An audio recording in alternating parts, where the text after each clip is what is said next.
Hi everyone, this is me Nidhi Gupta, your English coach. Easy अंग्रेजी की series में आज हम लोग बात करने वाले हैं इन्फिनेटिव्स के बारे में।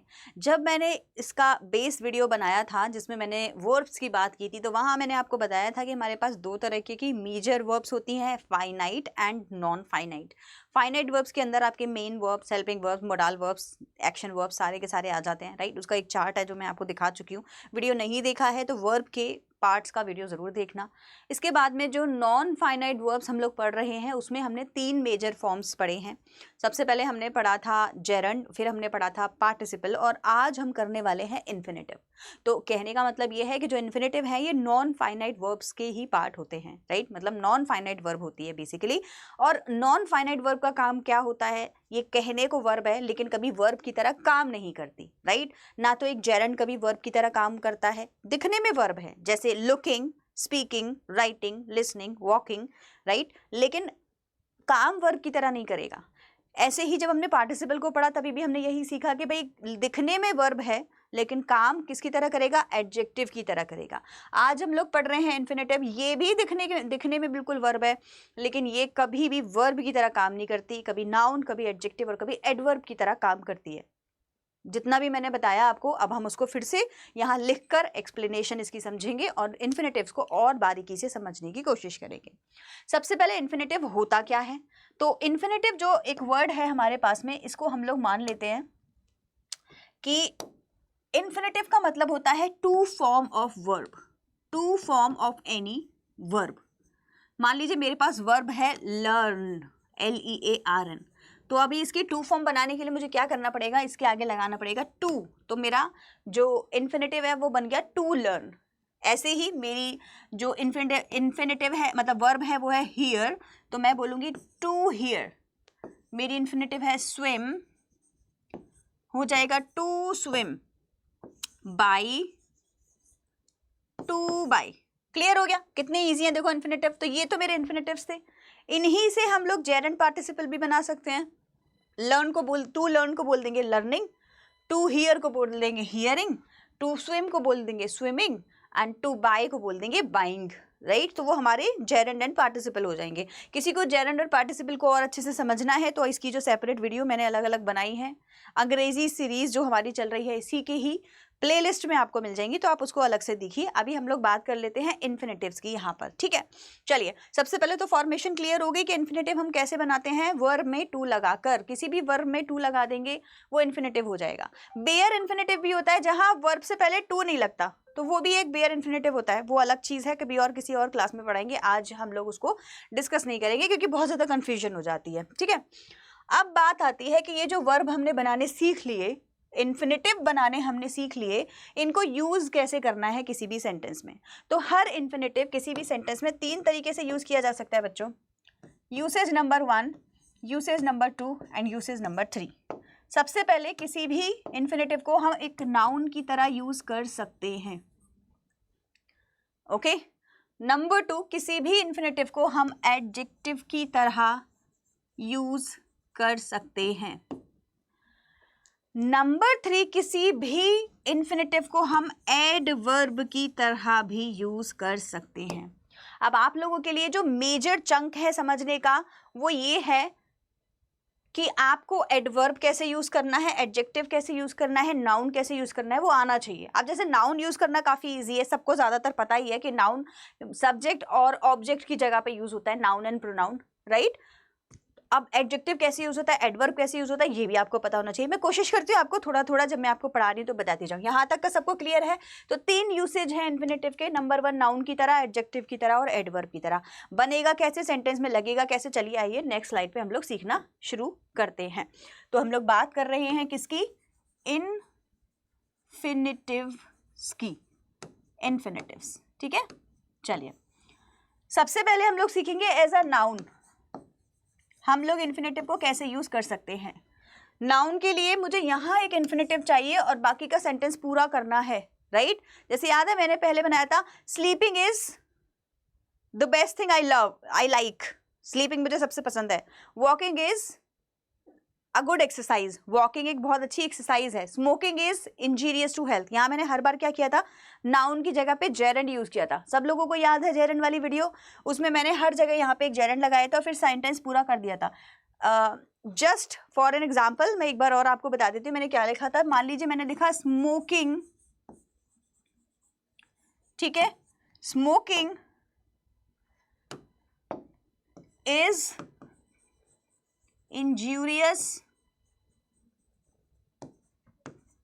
टू हेल्थ, लिखा था मैंने ये सेंटेंस, ठीक है। अब यहाँ पे ये जो स्मोकिंग है ये एक जेरेंड है बच्चों, क्योंकि मैंने इसको स्मोक में आईएनजी लगा के एज अ सब्जेक्ट यूज किया है, मतलब एज अ नाउन यूज किया है, एक्टिविटी हो गई। अभी इसी को मैं स्मोकिंग की जगह टू स्मोक भी बोल सकती हूं, तो मैं बोलूंगी टू स्मोक। ये मेरा अभी क्या हो गया, एक इन्फिनेटिव बन गया। एक एग्जाम्पल हम लोग क्या बनाएंगे, to sleep, to sleep is the only thing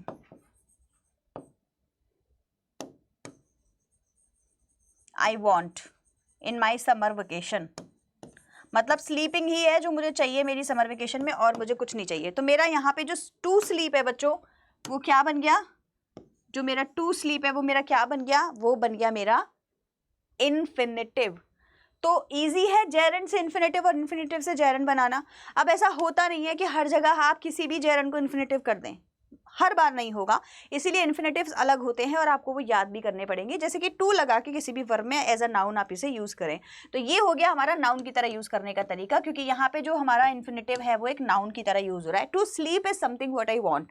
अब नाउन को पहचानने का देखो सबसे ईजी तरीका यही होता है कि मोस्टली ये हेल्पिंग वर्ब से पहले आता है, हेल्पिंग वर्ब के बाद में जो आती है वो वर्ब होती है, हेल्पिंग वर्ब से पहले जो आती है वो हमारा सब्जेक्ट होता है। अब वो सब्जेक्ट आपका नाउन होगा या प्रोनाउन होगा उस पर डिपेंड करता है, राइट। तो हमारा हेल्पिंग वर्ब से पहले क्या होगा, नाउन होगा, until and unless it's a question word. Interrogative sentence में तो क्वेश्चन वर्ड होगा, अदरवाइज इससे पहले आपको क्या मिलेगा, एक नाउन मिलेगा। सीसी क्लियर हो गया। तो ये मैंने नाउन की तरह यूज करना सीखा। अब नेक्स्ट स्लाइड में हम लोग इसको एडजेक्टिव की तरह यूज करना भी सीखेंगे। सिंपल है, देखो कुछ चीजें ऐसी होती हैं जो हमें दिखने में लगती है कि हाँ ये कैसे होंगी, बट एक्चुअली वो बहुत ईजी होती है, एक बार समझने वाली बात होती है। अब हम लोग इन्फिनेटिव को एज एन एडजेक्टिव यहाँ बनाना सीखेंगे बच्चों, ठीक है। अच्छा, एडजेक्टिव का काम क्या होता है, सबसे पहले हमारे लिए ये जानना बहुत जरूरी है। एडजेक्टिव का काम क्या होता है, तो एक एडजेक्टिव होता है, तो एक जो एडजेक्टिव होता है वो किसी भी सेंटेंस में हमें क्या बताता है, विशेषता बताता है, किसी भी सेंटेंस की क्वालिटी बताता है, राइट। नाउन और प्रोनाउन की क्वालिटी बताता है। मान लीजिए मेरा नाउन है हेयर, ठीक है। अब इन हेयर की क्वालिटी क्या है, लॉन्ग है, शॉर्ट है, ब्यूटीफुल है, शाइनी है। तो नाउन की क्वालिटी बताया किसने, एडजेक्टिव ने। अभी जो एडजेक्टिव है वो टू वॉश होगा, टू शाइन होगा, मतलब वर्ब से बनेगी वो एडजेक्टिव, इसी को इन्फिनेटिव कहते हैं, ठीक है। तो इन्फिनेटिव पहले कुछ लिख लेते हैं। जैसे मान लीजिए मेरी वर्ब है वॉश, मान लीजिए मेरी वर्ब है वॉश, मेरी वर्ब है रन, मेरी वर्ब है बाई। अब इनके आगे मैंने क्या लगाना है, इनके आगे मैंने लगाना है टू। तो ये सबसे पहले तो मैंने अपने इन्फिनेटिव्स बना दिए। अब इन इन्फिनेटिव्स को एज एन एडजेक्टिव यूज करना है, मतलब कोई नाउन होगा और उस नाउन की एडजेक्टिव मुझे to wash, to run, to buy लिखनी पड़ेगी। हो पाएगा क्या, थोड़ा सा लग रहा है ना अभी ये मैम एज एन एडजेक्टिव कैसे लिखे। तो देखो कुछ ऐसा करना चाहिए हमें कि मैं बोलूँगी कि मेरे पास एक शर्ट है और उस शर्ट के लिए जो एडजेक्टिव अभी यूज होना है वो क्या है, कोई वर्ब ऐसी जो बना सके, जैसे कि शर्ट को बाई करना है या फिर शर्ट को वॉश करना है, तो ये भी उसकी एक एडजेक्टिव ही है बच्चों। शर्ट सिर्फ व्हाइट कलर की, ब्लैक कलर की, क्लीन या डर्टी नहीं होगी, खाली यही एडजेक्टिव्स नहीं होते, एडजेक्टिव बनाने का तरीका है। तो मैं बोल सकती हूँ my friend has clothes to wash, ठीक है। या मैं आई हैव, फ्रेंड पे क्यों जाए, मैं ही बता देती हूँ, चलो आई हैव ये क्या आ गया एक सेकेंड सॉरी, चलो तो मैं बता देती, इसको मैं बना देती हूँ, आई हैव सम क्लोथ्स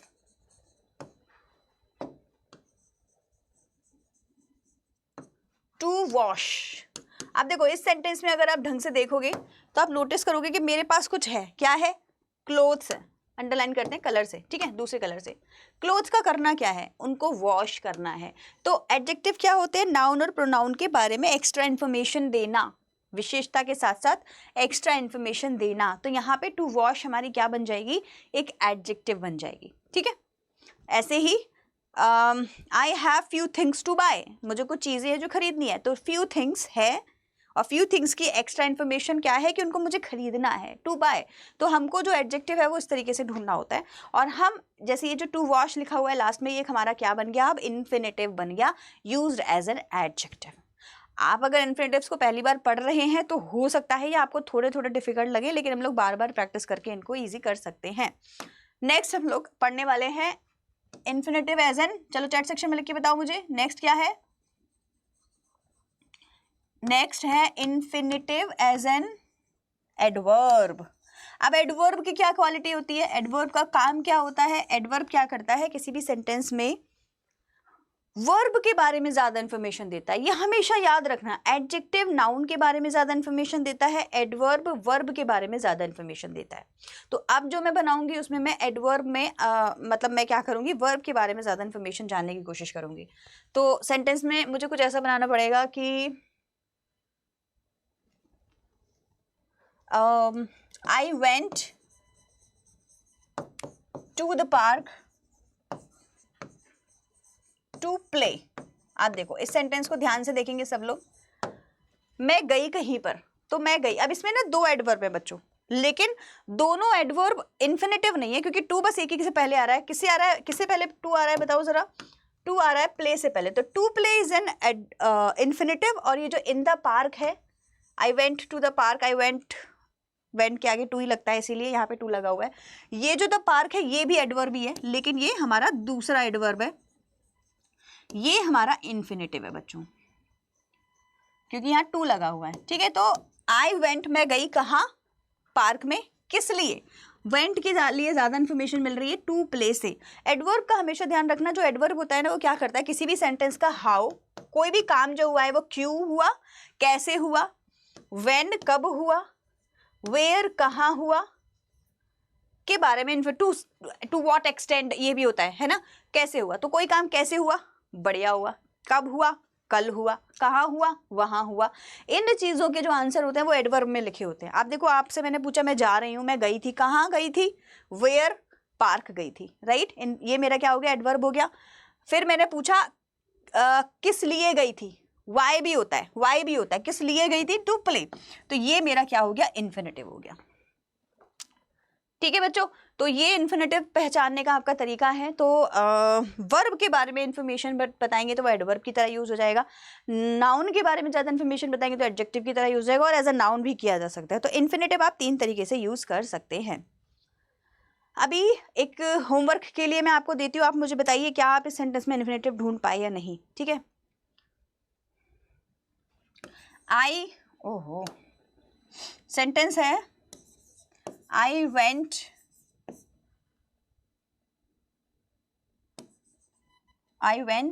नहीं, वेंट तो हो गया ना।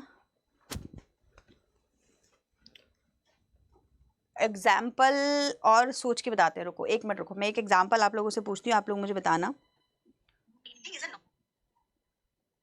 अच्छा हाँ, ये वाला लेते हैं, आई went two by a ticket.